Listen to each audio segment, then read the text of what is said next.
Welcome back to the Holistic Hustle. I'm your host, Stella, and today we're going to get into it. I'm going to be talking about all about community because this is really important. I'm an entrepreneur, and at times it can be a lonely road and it can be very solo. But I do believe if you build your own community, that you don't need to have that solo journey.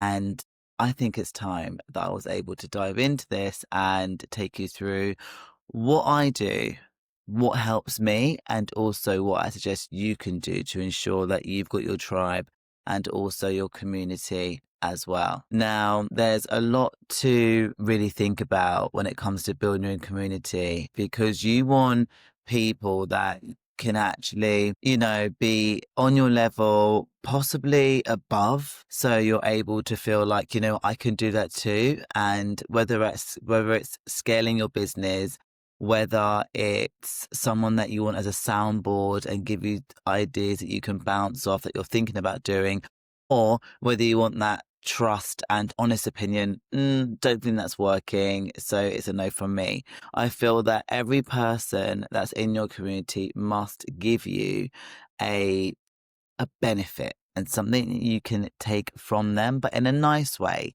Not take as in you're going to keep taking and be takers, but enough where you know that you can keep learning and you know that if you was to ask them something, they'll be very honest with you. Because when it comes to building a business and having a business that you want to scale, or even just to have a business in general, it can be very challenging and at times can be relentless. So I'm not holding anything back. Okay. So we really want to think about having that soul sister tribe, having that soul sister community. And I've got my soul sisters as my best friends, but also my soul sisters in terms of me working. So me doing all my online work at times, I should say 90% of the time, I'm actually at home. So I bounce a lot of great ideas, back and forth from my soul sister, Helen. She's an incredible entrepreneur, very inspiring. And it's just so nice that we're able to kind of, watch each other fly and be there for one another. So I just feel that it's really important that you find that person that you can really trust and anchor onto and be there for, and use a soundboard, use as, what, I need to sort of flush this idea with you, or what, I'm feeling shit today. And we didn't really realize this, but stats do let us know that 76% of entrepreneurs report feeling very isolated.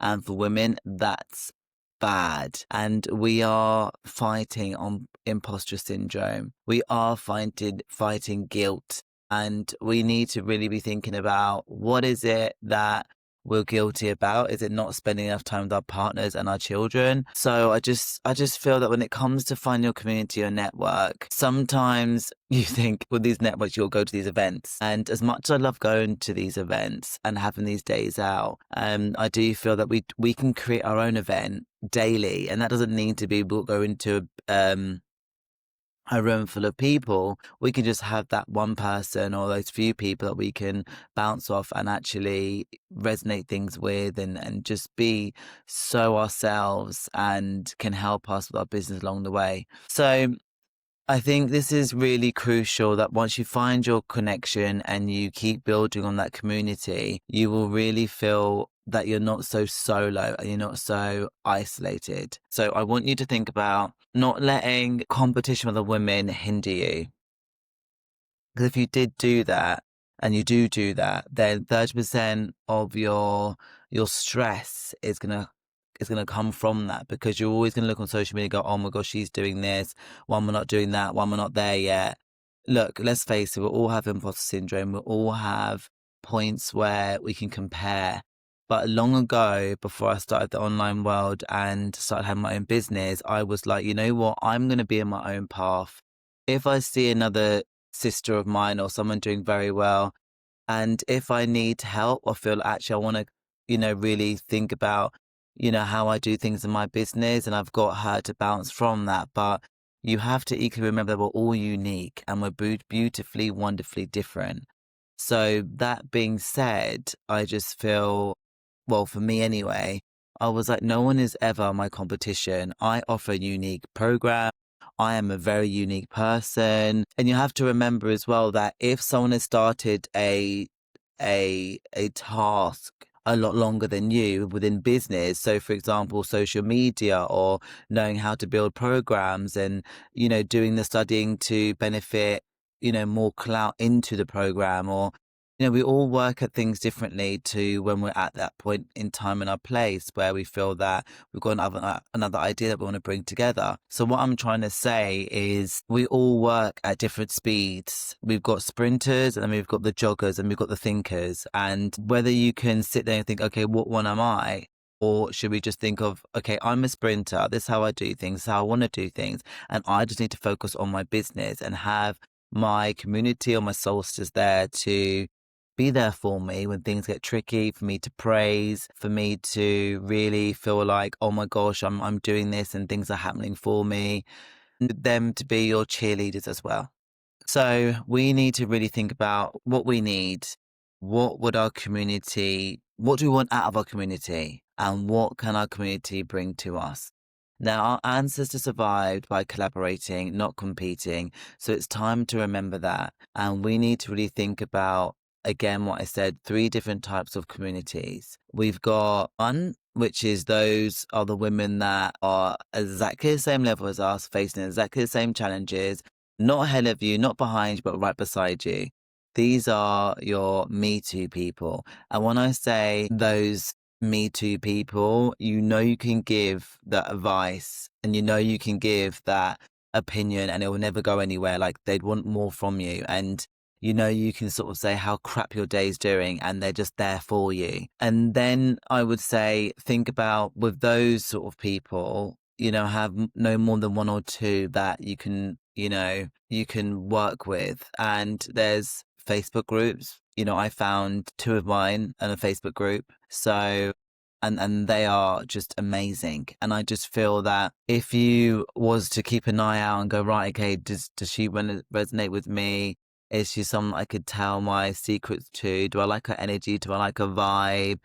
Does she resonate with me? Just the same energies and auras. All of this, it makes a massive difference. And then you've got the second one, which is your mentors. And again, these women are 2 to 3 steps ahead of you, not 20 steps ahead of you, close enough to remember your struggles, far enough to show you what's possible, but they've walked your path recently enough that their advice actually applies. And here's the key: stop looking for the gurus, look for the guides.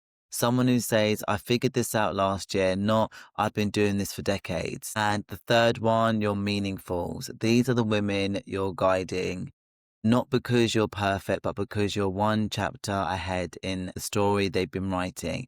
Teaching what you just learned solidifies your own growth. Now, this is an important note that I want to tell you guys, and this isn't about hierarchy, it's about ecosystem. Your mirrors become mentors as you grow. Your meaningfuls become mirrors, beautiful, flowing circle of support. And that connection will mean everything to you. And yes, you don't want to have those awkward connections where you have coffee and you don't know what to say, you don't know how they're feeling, they're very up and down.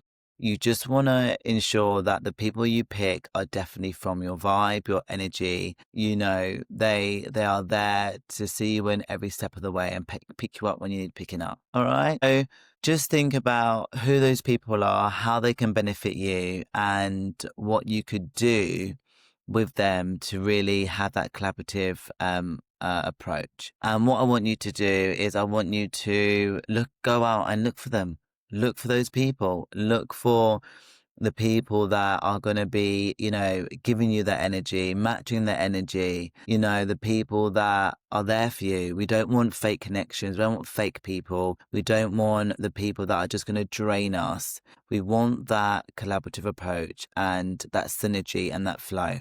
Because if we don't get it, it's going to be very exhausting. And we don't want that at all, because we're already building a business as it is. We need to add rather than subtract. So I'm going to challenge you guys this week to go out there, find your community, whether that's going to be joining free Facebook groups, whether it's going to be going to an event and you sort of looking out what those sort of women will look like, feel like, because they're going to be close to you. You can speak to them and don't feel no way to go up to them, introduce yourself and really, tell them what you like about them. If you've been with them for a while and you've seen them at a few events, go from then and see whether they're your vibe and it's something that you can really take it to the next level and which will also help you and your business too. I would say go out there, just go and pick for three people, one for an event, one from a Facebook group. And if you have a LinkedIn circle, go for a LinkedIn circle. And there's a lot of entrepreneurs on LinkedIn as well. So if you feel that you like someone's vibe on LinkedIn, don't feel no way to go out there. You start that connection, start that, conversation and jump on a Zoom and have a coffee together on Zoom and see if the fit is there. Okay. So again, if this is something that really truly resonates with yourself, drop me a comment, message me, let me know how your connections are going. I'm so excited for you to look out for your soul sisters. It's all about creating that safe, community, the soul sisters that hold your hand and that are there for you, because I've got mine and I want you to have yours. Mine are there through thick and thin. We have shit days together. We have great days together. We cheer each other on. We just praise one another. And it's just so nice to have these women by your side. The gratitude that I have for, Leah of the Worlds and Helen's of the Worlds, like, I'm just so grateful that I have them within my business and they teach me so much and I teach them so much. And that is what it's like having a soul sisters. I love my two. I'm not a person that wants so many, because it's also the time and the effort and that you need to put into water these flowers and ensuring that they grow. And with that, running a business can be tricky and a lot of work. Pick 2 to 3 that you're happy with and run with it once you find your soul sisters.